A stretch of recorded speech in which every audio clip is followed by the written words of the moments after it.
So, it's 1911 and the Wild West is basically on life support. Cowboys are being replaced by cars, gunslingers are being replaced by telephones, the government is moving in, modernizing everything, and outlaws are running out of places to hide. Progress is great and all, but it's terrible for business if your business happens to be robbing trains. John Marston used to be one of those outlaws. He rode with Dutch van der Linde's gang for years, hitting banks and staging hold-ups across the American West. But John decided he was done with that life. He walked away, married a woman named Abigail, had a son named Jack, and tried to become a boring rancher. He wanted to raise cattle, fix fences, and never shoot anyone again. Wholesome stuff. The government had other ideas. 3 names, 3 targets.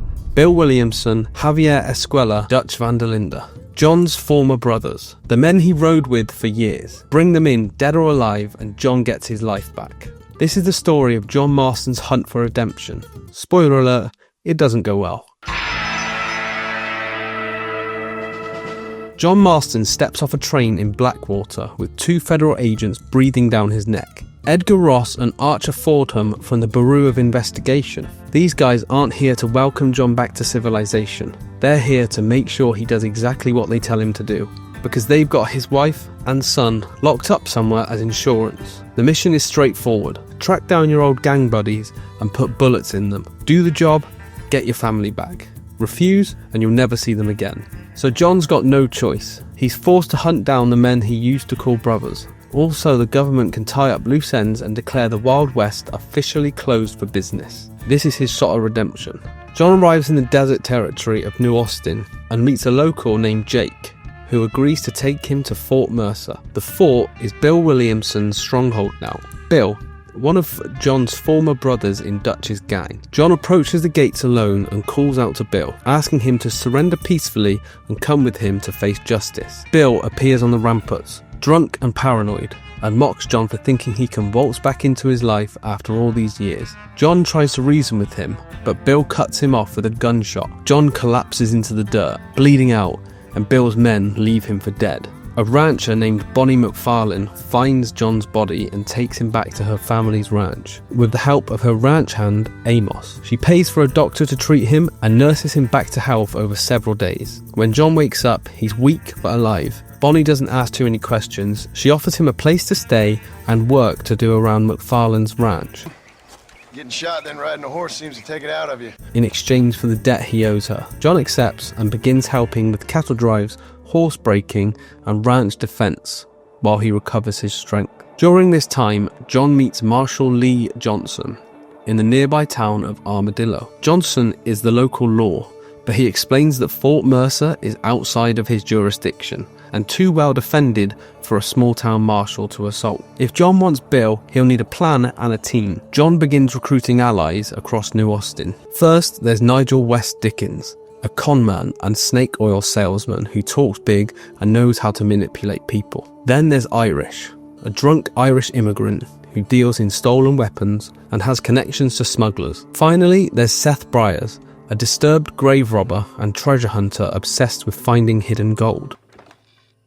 What the goddamn hell is this? Each of these men brings something to the table. West Dickens can forge documents and create distractions. Irish has access to Gatling gun and explosives. Seth knows the layout of Fort Mercer and the surrounding area from his time digging around old graves. John doesn't trust any of them, but he needs them. Together, they plan an assault on the fort. The attack on Fort Mercer is brutal and chaotic. John and his makeshift crew storm the gates under cover of darkness, using the Gatling gun to mow down Bill's men. They fight their way through the courtyard and into the main building, killing dozens of outlaws in the process. But when they reach Bill's quarters, they find it empty. Bill has already fled south across the border into Mexico, seeking protection from Javier Escuela, another former member of Dutch's gang, who now works for the Mexican government and local warlords. John realizes the hunt isn't over. Bill is in Mexico, and if John wants to finish this, he'll have to follow. He says goodbye to Bonnie, who wishes him luck and tells him to be careful. John thanks her for saving his life, then heads south with Irish's help to cross the border into Nuevo Paraíso. Irish helps John cross the San Luis River into Mexico. The landscape changes immediately. dusty villages, crumbly churches, and armed patrols everywhere. Nuevo Paraíso is caught in the middle of a brutal civil war. On one side is Colonel Agustin Allende, the corrupt governor who rules the region with an iron fist. On the other side is Abraham Reyes, a charismatic rebel leader who promises to liberate the people from Allende's tyranny. Both sides are killing each other in the streets, and neither side cares about law or innocent lives. John arrives in the town of Chuparosa, a dusty settlement on the edge of the conflict. There, he meets Landon Ricketts, a legendary American gunslinger who came to Mexico years ago and never left. Ricketts is older now, but he's still one of the fastest guns alive. Great way to improve border relations. An illiterate farmer crossing the river, coming into their civilization and butchering the local peasants. Thank you very much, sir. Don't mention it, old man. He recognizes John as a fellow gunfighter and offers to teach him some advanced shooting techniques. Over the next few days, Ricketts trains John in precision shooting and shares stories about the old days of the Wild West. He tells John that the world they knew is dying, and men like them are relics of forgotten time. John listens but stays focused on his mission. To find Bill and Javier, John needs information. The problem is that both men are protected by powerful people in Mexico. John decides to approach both sides of the Civil War and offers his services as a hired gun in exchange for information. He starts working for Colonel Allende at his fortress, El Presidio. Allende is a vicious man who tortures prisoners, exploits the poor, and uses his power to enrich himself. He assigns John brutal missions, executing deserters, suppressing rebellions, and delivering weapons to his troops. John hates every moment of it, but he plays along because Allende claims to know where Javier is hiding. At the same time, John begins helping the rebels. He meets Abraham Reyes, the leader of the Revolutionary Army. Reyes is handsome, well-spoken, and passionate about overthrowing Allende's regime. He talks about freedom, justice, and giving power back to the people.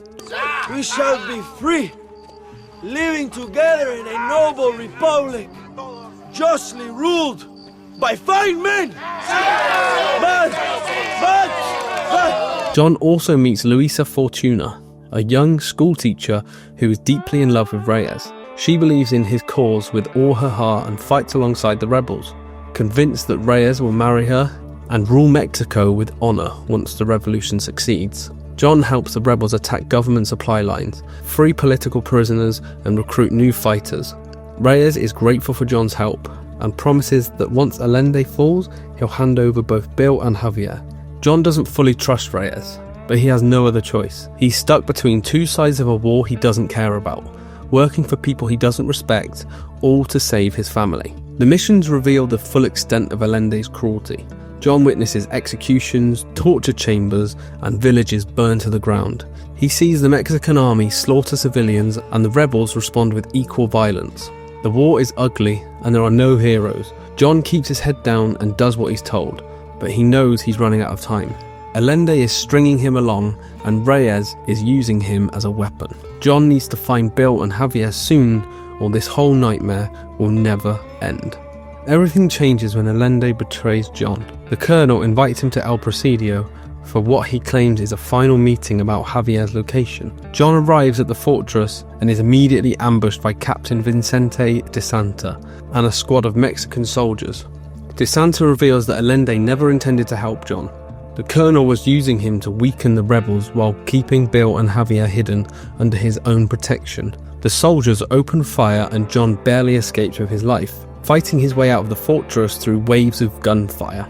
As John flees into the desert, he's intercepted by Abraham Reyes and a group of rebel fighters. They've been tracking the Mexican army's movements and arrive just in time to pull John out of danger. Reyes tells John that Allende has been lying to him from the beginning. Bill Williamson is under the colonel's protection, and Javier Escuela has been working as an enforcer for the Mexican government this entire time. John realizes he's been played, and his only path forward now is to fully commit to the rebel cause.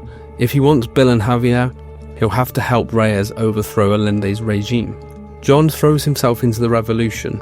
He helps the rebels launch coordinated attacks on government positions across Nuevo Paraíso. targeting supply depots, military outposts, and communication lines. The rebels gained ground quickly, and the Mexican army begins to collapse under the pressure. Luisa Fortuna leads passionate charges into battle, convinced that victory is near and that Reyes will soon rule Mexico as a just and honorable leader. She fights with reckless bravery, driven by her love for Reyes and her belief in his vision for the country. During a major raid on a Mexican army fortress, John finally corners Javier Escuela. Javier is hiding in the lower levels of the fort, armed and desperate. When John confronts him, Javier tries to talk his way out, reminding John of their time together in Dutch's gang. He tells him that Bill is hiding at Allende's palace in the town of Escalara, protected by Colonel's personal guard. Javier begs for his life, saying he was only following orders and never wanted to be John's enemy. John has a choice. He can capture Javier alive and hand him over to Ross and Fordham, or he can kill him on the spot and deliver the body. If John captures Javier alive, the federal agents take him into custody and execute him shortly after. If John kills him, the result is the same. Javier dies, and John is one step closer to completing his mission. Either way, Javier Escuela is no longer a threat. With Javier dealt with, only 2 targets remain: Bill Williamson and Colonel Allende. The rebels prepare for a final assault on Escalara, the heavily fortified town where Allende rules from his palace. John, Reyes and the rebel army march towards the capital, ready to end the war and bring down the corrupt governor once and for all. The revolution is reaching its climax, and John is finally close to finishing what he came to Mexico to do.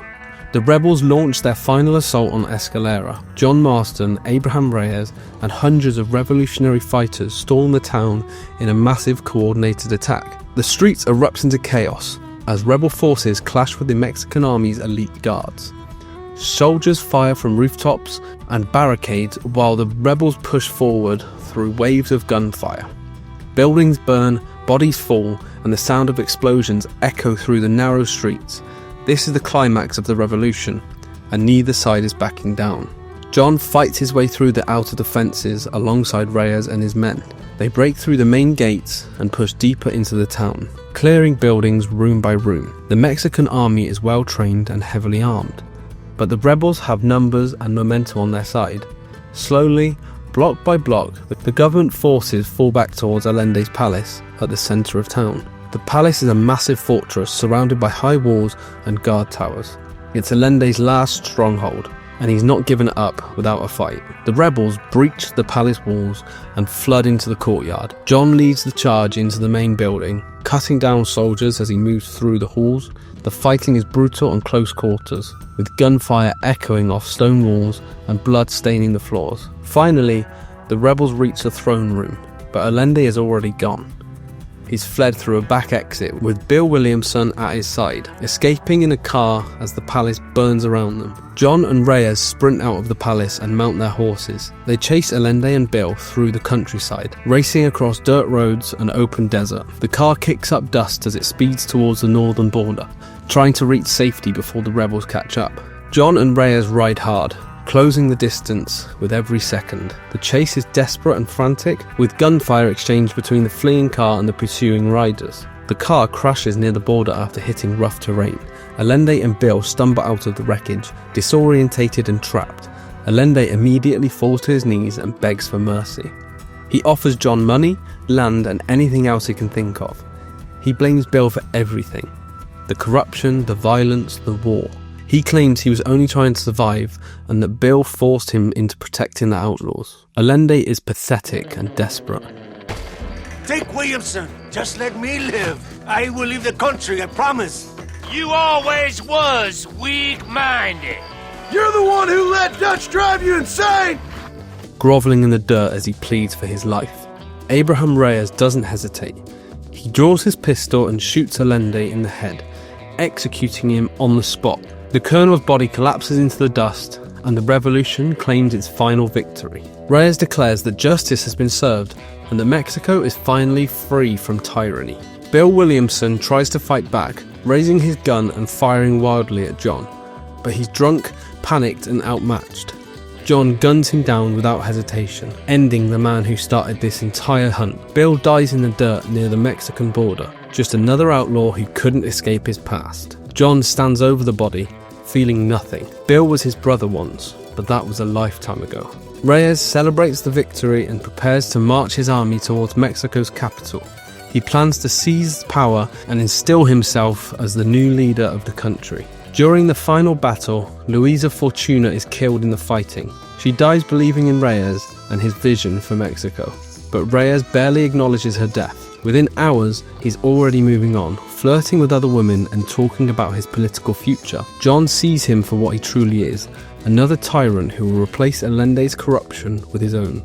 The revolution didn't change anything. It just put a new face on the same old system. John crosses back into the United States, leaving Mexico's chaos behind. 2 targets down, 1 to go. John returns to Blackwater and reports to Edgar Ross and Archer Fordham. Bill and Javier are dead, but the federal agents aren't satisfied. They have one final target for John, Dutch van der Linde. Dutch was John's mentor, his father figure, and the leader of their old gang. He's the man who raised John, taught him everything he knows, and shaped him into the outlaw he became. Dutch is also the most dangerous man John has ever known. Dutch has formed a new gang in the mountains of West Elizabeth, recruiting angry and disillusioned Native Americans who hate the government and everything it represents. Dutch shares their rage. He sees the federal government as a force of corruption and control and destroying the freedom and independence that define the Old West. His new gang isn't just robbing banks, but they're fighting a war against civilization itself, trying to hold back the tide of progress through violence and chaos. Ross assigns John 2 contacts to help track Dutch down. The first is Professor Harold McDougall, an academic from the East Coast who has been studying Native American culture for years. McDougall is arrogant, condescending, and completely out of his depth in the West. He treats the native people like specimens to be observed rather than human beings. The second contact is Nastas, a Native American man working as an informant for the federal agents. Nastas is caught between 2 worlds, his own people and the government that's destroying them. He helps John reluctantly, knowing that Dutch's violence is only making things worse for everyone. John begins tracking Dutch's gang through the snowy forests and mountains of tall trees. The gang is elusive, moving constantly and striking without warning. Dutch's men are well armed, well trained, and willing to die for their cause. They ambush John multiple times, forcing him into brutal firefights in the wilderness. John slowly closes in on Dutch's location, following trails of violence and destruction left behind by the gang's attacks. Dutch's gang robs the Blackwater Bank in a daring daylight raid. John helps Ross and the federal agents respond to the robbery, engaging in a massive shootout in the streets of Blackwater. The gang fights their way out of town, leaving bodies and burning buildings behind. John pursues them in the mountains, but Dutch escapes once again, disappearing into the wilderness like a ghost. During one of these confrontations, Nastas is killed by Dutch's men. He dies trying to help John, caught in the crossfire of a conflict that was never really his to fight. Is not what we agreed to. You shut your mouth, you treacherous snake! Holy shit, damn it, Dutch! Professor, get down, now! John feels the weight of another death on his conscience, but there's no time to mourn. The hunt continues. Ross assembles a massive US Army unit and launches a full-scale assault on Dutch's hideout, a fortified camp high in the mountains. John joins the attack, fighting alongside hundreds of soldiers as they storm the camp. The battle is the largest and most violent confrontation John has faced. Dutch's men fight to the death, refusing to surrender even as the army overwhelms them with superior numbers and firepower. Bodies pile up in the snow as the camp falls. Dutch escapes during the chaos and flees up the mountain. John chases him alone, pursuing him to a cliff overlooking the valley below. Dutch is cornered with nowhere left to run. John draws his gun and approaches slowly. Dutch doesn't try to fight, instead he talks. He speaks about the government, about civilization, and about the death of freedom. He tells John that the government will never let him go. They'll always find another monster to hunt, another enemy to destroy. Dutch warns John that Ross will betray him, just like the government betrays everyone it uses. Before John can respond, Dutch steps backward off the cliff. He falls silently into the void below, choosing death over capture. Our time has passed, John.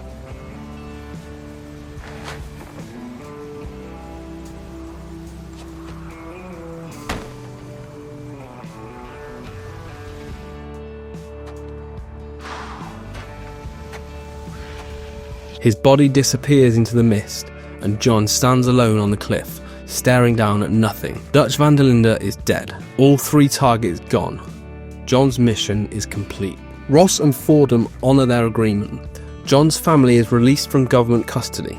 Abigail and Jack are waiting for him at the train station in Blackwater, along with Uncle, an old friend from the gang days who'd been living with the family. John sees them for the first time in months, and the relief is overwhelming. Abigail runs to him and they embrace. Jack has grown taller since John last saw him. The boy looks at his father with a mixture of relief and confusion, not fully understanding what his father has been through, or what he's done to bring them back together. The family returns to their ranch at Beecher's Hope in the hills of West Elizabeth. The property is modest but beautiful, with open fields, a small house and a barn. This is the life John has been fighting for. A quiet, honest existence far from the violence and the chaos of his outlaw past. He wants to be a rancher, a father, and a husband. He wants to forget everything that came before and build something new with his family. John throws himself into ranch work. He teaches Jack how to herd cattle, mend fences, and care for the horses. He hunts deer and rabbits to feed the family and sells animal pelts in town for extra money. He repairs the barn, plants crops, and does everything he can to make the ranch profitable. Abigail watches him work and tries to believe that this new life is real, that the violence is truly behind them. But there's a tension in the air that never fully goes away. She knows her husband too well. She knows what he's capable of, and she knows the government doesn't let people like John walk away. Uncle provides comic relief during these quiet days.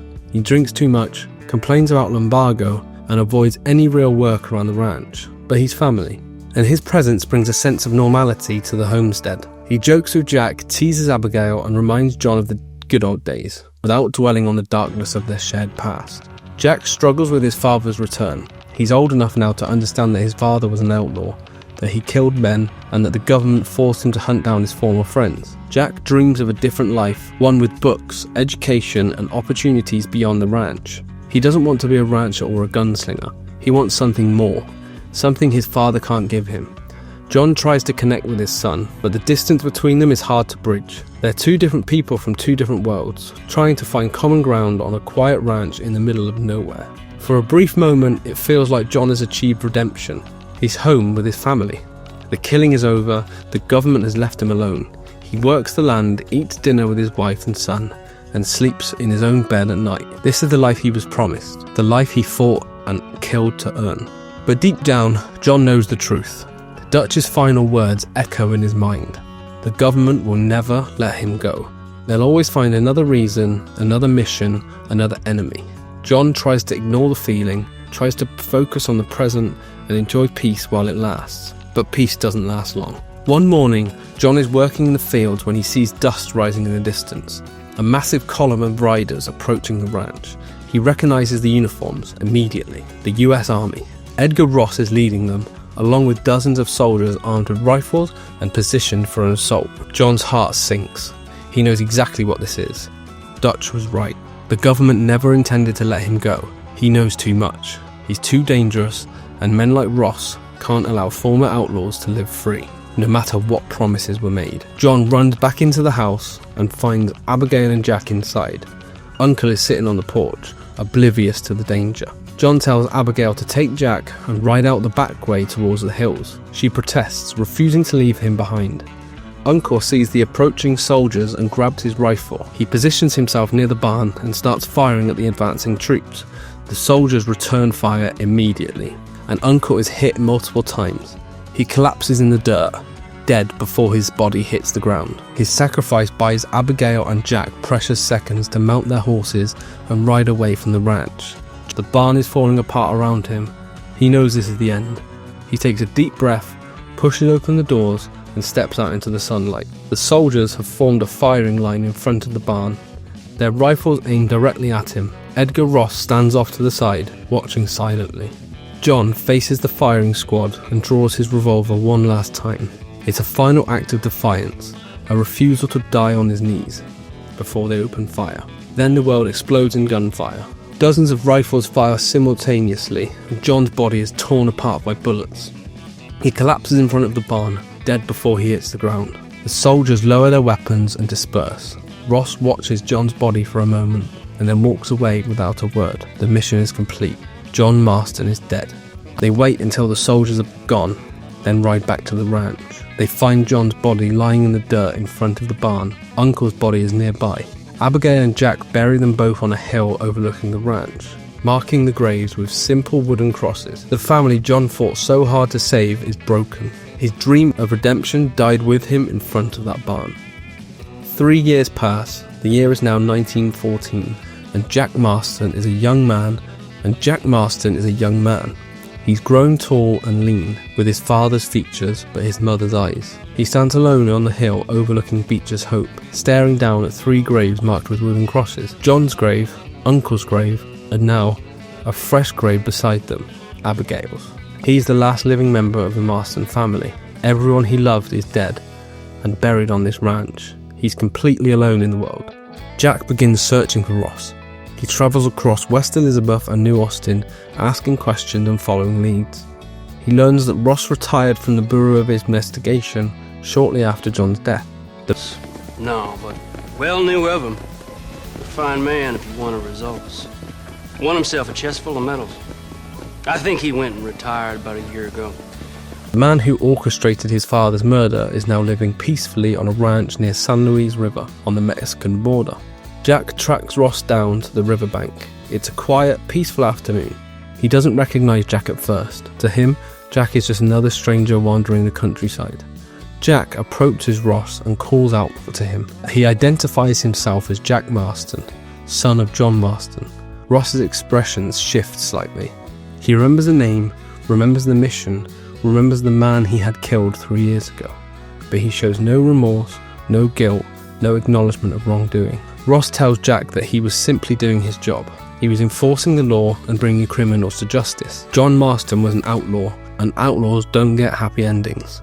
That's just how the world works. Jack's hands move towards his gun. Ross sees the movement and realizes what's about to happen. The 2 men stand on the riverbank facing each other in the classic gunfighter stance. This is a duel, the same kind of confrontation that defined the Old West. The same ritual John Marston lived and died by. They draw. Jack is faster. He fires first, putting a bullet through Edgar Ross's chest. Ross stumbles backwards and collapses into the shallow water of the San Luis River. His blood spreads through the current. Jack stands over the body, gun still drawn, staring down at the man who destroyed his family. Jack holsters his gun and walks away, without a word. The Marston family is gone, and the Old West dies with them.